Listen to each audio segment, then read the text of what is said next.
What if the only reason your roses aren't blooming is because you've been too scared to touch them? Here's the truth. Pruning roses comes down to just two things: when to cut and where to cut. Nail those, and you'll wonder why you ever hesitated. Now that you know what to do, the question that actually freezes most beginners is, when? Here's the window, and it's easier to spot than you'd think. Late winter to early spring, right when you see the first tiny buds swelling, is your green light. Think of it like hitting send on a text at exactly the right moment. Too early and nothing happens. Too late and you've already missed your shot. If you accidentally prune in the dead of summer heat, you'll stress the plant a little. But here's the thing about roses. They're genuinely tough. It won't kill them. Bad timing is a setback, not a disaster. And there's a second timing rule that pays off all season long: deadheading. That just means snipping off any dead flower the moment it fades. Keeps the plant pumping out fresh blooms instead of wasting energy on spent ones. So now you know the calendar. You'll never stand there, frozen, wondering if it's too early or too late. You'll just look for those swelling buds and know exactly when to reach for your secateurs.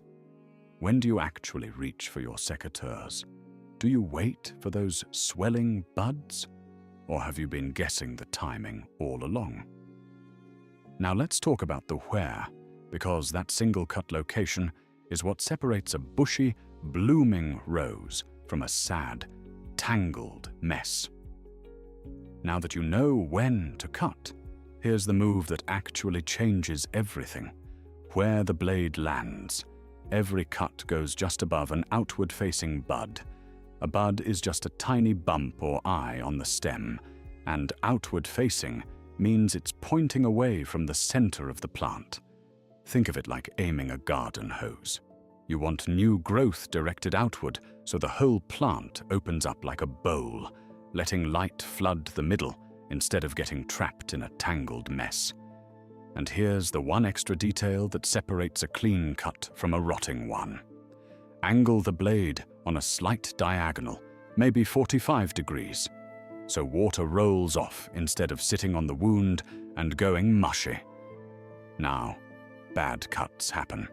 A straight cut or one made too far above the bud looks rough and can die back a little.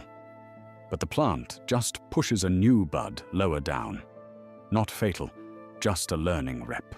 That's genuinely it. Right time, right spot.